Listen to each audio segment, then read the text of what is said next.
جو ایک روایت ہے امام حسن عسکری علیہ الصلوۃ والسلام کی،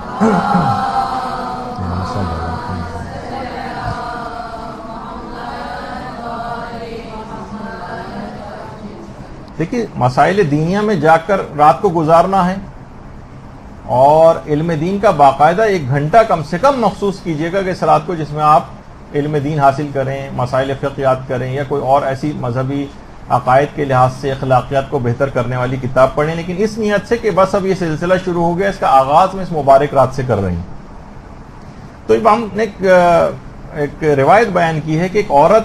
ایک دفعہ حضرت زہرا سلام اللہ علیہ کی خدمت اقدس میں حاضر ہوئی، اللہم صلی اللہ علیہ وسلم،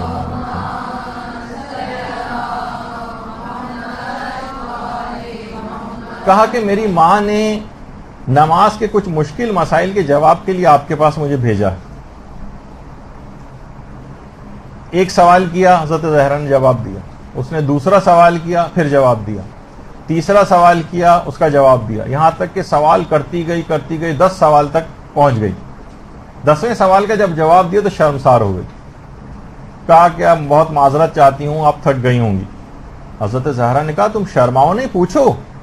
میں سوالات سے نہیں تھکتی بلکہ کمال محبت سے جواب دوں گی۔ کیا کوئی بوجھ چھت تک لے جائے اور اس پر اس کو 1,00,000 درہم کی اجرت ملے تو کیا کبھی وہ تھکے گا؟ دیکھیں حضرت زہرا کے جملے، خدا نے ایک مسئلے کے جواب میں اتنا ثواب مرحمت فرمایا ہے، بلکہ اس سے بھی زیادہ کہ زمین و آسمان کو بھی مروارید یعنی جواہرات سے بھر دیا جائے تو اس کے باوجود، اور وہ دیا جائے تو اس کے باوجود ان مسائل کا جواب دینے سے کیا میں تھکوں گی؟ پھر فرمایا کہ میں نے اپنے والد سے سنا کہ میرے شیعوں کے صاحبان علم جو ہیں، جو لوگوں تک علم کو منتقل کرتے ہیں، قیامت میں یہ جب محشور ہوں گے تو خدا ان کے علم کی مقدار اور لوگوں کو ہدایت کرنے کی جو انہوں نے کوشش کی ہے اور جو جد و جہد کی ہے، اس کے مطابق ان کو خلط اور ثواب پروردگار عالم عطا کرے گا، یہاں تک کہ ان میں سے ہر ایک کو 10 لاکھ حلے دیے جائیں گے۔ ایک دیکھیں مسئلہ بتانے کے بعد 10 لاکھ حلے یعنی 10 لاکھ لباس اور خلط، اور ایک منادی جو ہے وہ ندا دے گا کہ وہ لوگ جنہوں نے آل محمد کے یتیموں کی اس وقت کفالت کی جبکہ ان کے زمانے میں ان کا اپنے امام سے سلسلہ بھی منقطع ہو چکا تھا، اور یہ لوگ تمہارے شاگرد تھے، یہ وہ یتیم ہیں کہ جو تمہاری کفالت کے ماتحت دینداری پر باقی رہے ہیں